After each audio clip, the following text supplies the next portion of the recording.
agradecer mais uma vez ao professor pela disponibilidade por estar aqui conosco. Falar sobre bem-estar animal sempre é muito bom, sempre é muito gostoso e muito importante. Professor, eu queria pedir para você contar um pouquinho sobre a sua história pessoal, né, nessa luta pelo bem-estar animal, na cadeia do leite especificamente, e falar mais amplamente em questão de Brasil, uma questão mais generalista nesse sentido. Queria que você contasse para a gente se houve algum fato, algum momento, algum marco que foi importante para ampliar os estudos nessa área do bem-estar animal no país, ou se foi uma coisa que aconteceu de maneira mais orgânica, menos marcada por um fato, mais orgânica, ou teve realmente um marco ali mais importante que, a partir dali, os estudos se ampliaram bastante? Vamos lá, então. Minha história pessoal, pessoal, antes de entrar na universidade, eu estava muito mais próximo do leite do que do corte ou de outras cadeias produtivas. Cheguei a cuidar da propriedade do meu pai, que tirava leite, plantava, tinha agricultura, um pouco de agricultura e leite.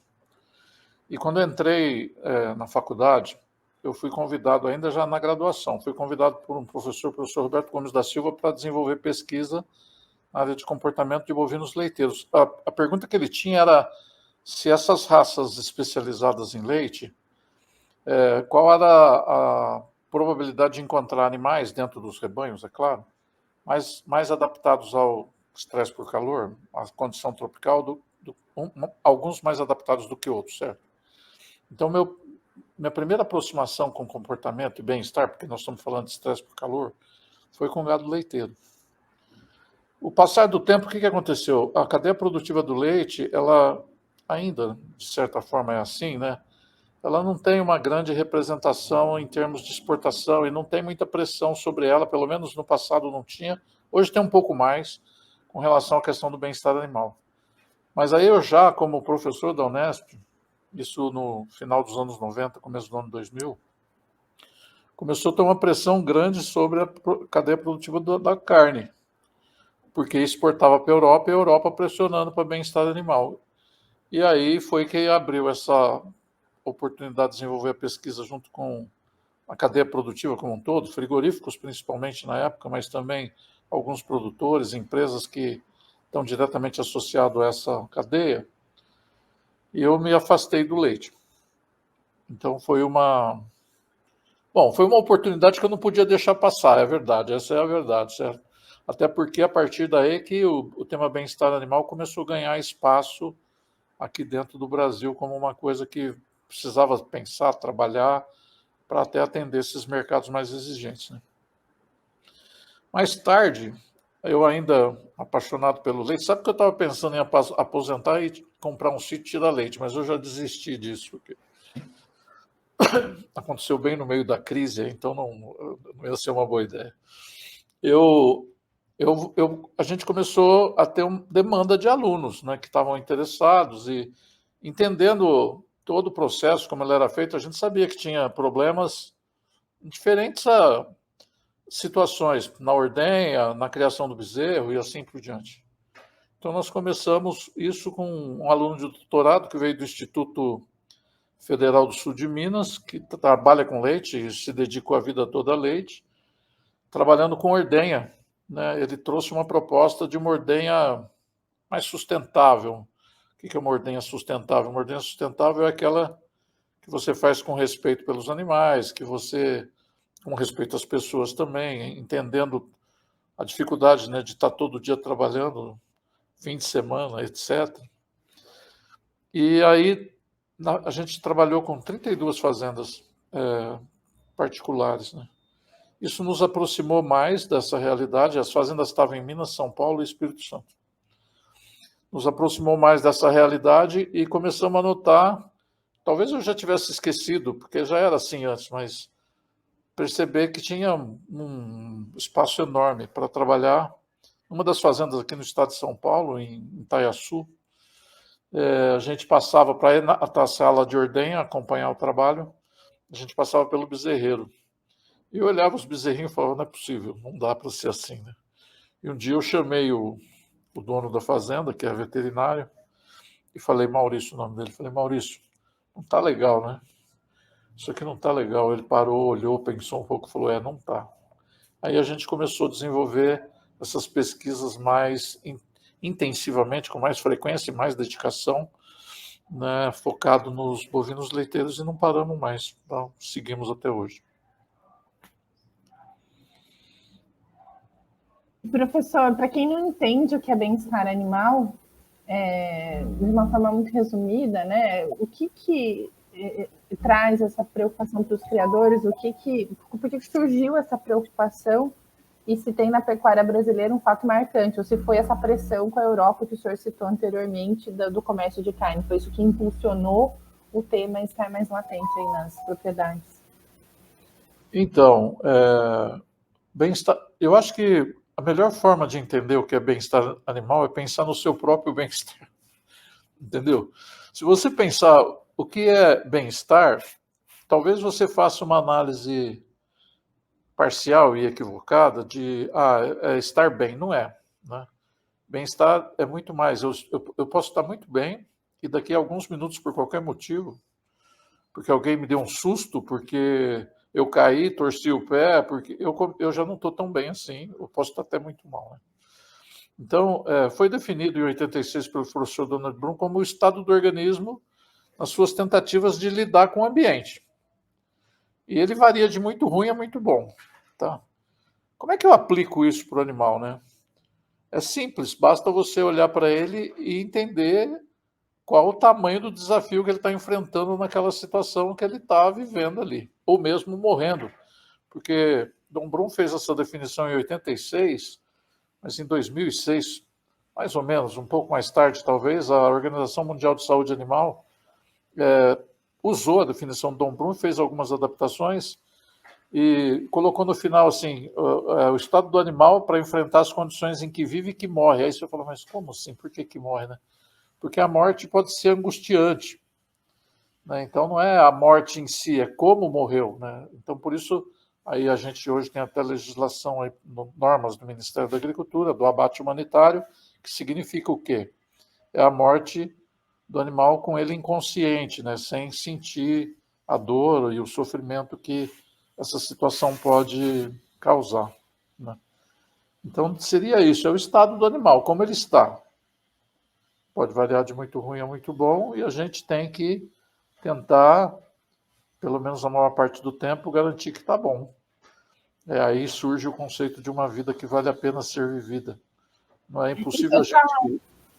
Muito de observação, né? Nas duas perguntas, você falou muito da importância do olhar.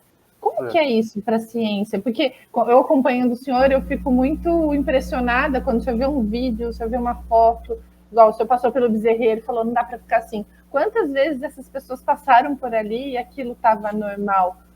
Onde está essa sensibilidade? Bom, você usou uma palavra aí complicada, né? Aquilo estava normal. É o errado que se torna normal, né? Não pode deixar isso acontecer, né?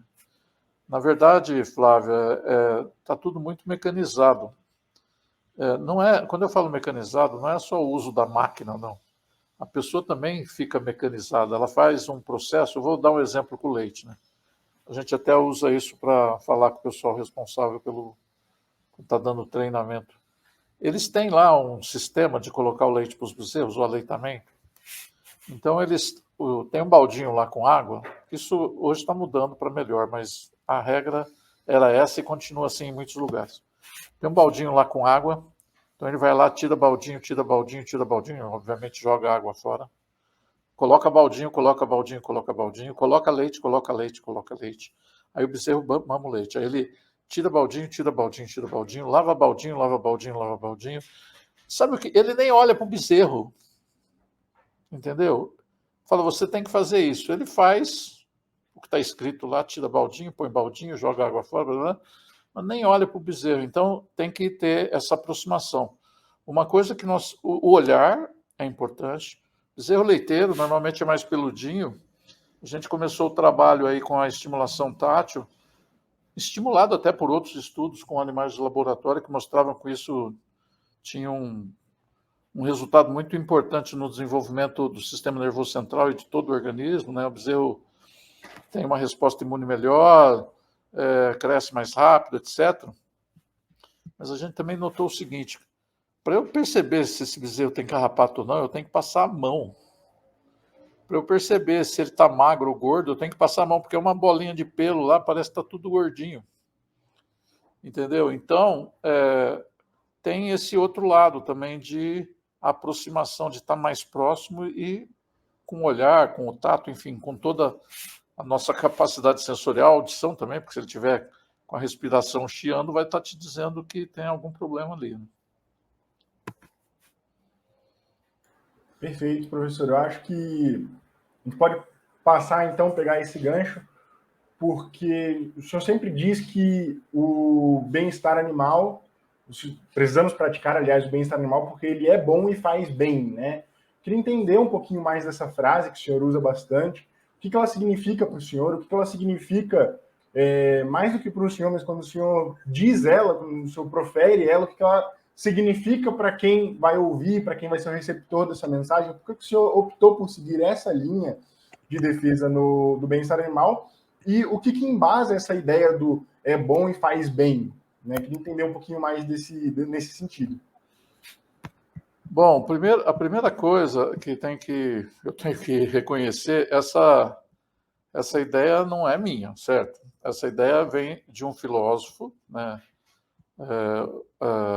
Peter Singer, australiano, mas radicado nos Estados Unidos, que num dos pensamentos filosóficos dele lá, ele propôs assim, ele apresenta uma série, normalmente a gente fala com os produtores mostrando que tratar bem os animais tem melhor ganho de peso, vai ter uma melhor qualidade de carcaça de carne na hora que abate, etc. Né? Aí ele fala assim, mas ninguém fala, eu digo que ninguém falava, porque eu falo pra caramba, que trate bem os seus animais simplesmente porque isso é bom. Então a origem desse pensamento nasce aí, com o Peter Singer, certo? E é meio óbvio, intuitivo e óbvio, né? Porque você vê um animal maltratado vai ser bom para quem? Não é bom para o próprio animal, não é bom para quem cuida dele, porque vai dar mais trabalho, certo? Você fica imaginando, ter um animal sadio na fazenda é muito mais fácil para quem está responsável pelo manejo do que ter um monte de animal doente lá, certo? É bom para quem está interessado na produção, porque obviamente ele vai responder melhor aos recursos que você está oferecendo, o alimento, o ambiente, etc. Então, é simples assim, né? Bem-estar é bom, bem-estar animal é bom. E trate bem seus animais simplesmente por isso. O resto, eu costumo falar muito isso, o resto é uma consequência. Os benefícios outros que vêm, simplificação do trabalho, tornar o trabalho mais eficiente, maior renda, é a consequência. Por que a gente pode dar um exemplo prático dessa aplicação desses conceitos? Seria essa questão do estímulo tátil? Ou o senhor acha que na cadeia leiteira tem mais alguma coisa que a gente pode trazer que as pessoas não estão percebendo e podem aplicar de uma melhor forma essa aplicação do conceito de bem-estar animal? Porque a gente está falando com produtores, né? Pessoas que estão ali na lida, na rotina do dia a dia. E o senhor tem um lado muito extensionista, muito prático de conseguir trazer essa observação e dar uma sugestão. Então, o senhor consegue listar para a gente alguns exemplos dessa prática nas fazendas leiteiras? Flávia, pode parecer absurdo, mas o que eu vou falar também é algo que acontece na prática aí. Às vezes o manejo é agressivo, certo? Essa agressividade pode não ser intencional, a pessoa pode não saber o que está fazendo, nem por que está fazendo aquilo. Então precisa de orientação, né? Obviamente também tem o outro lado da pessoa que não está satisfeito com o trabalho e acaba usando isso uma forma de desabafar ou de acelerar o processo, o que é ruim para todo mundo, né? Então, quando eu falo a estimulação tátil de bezerro, a gente está falando de criar um estímulo positivo, certo?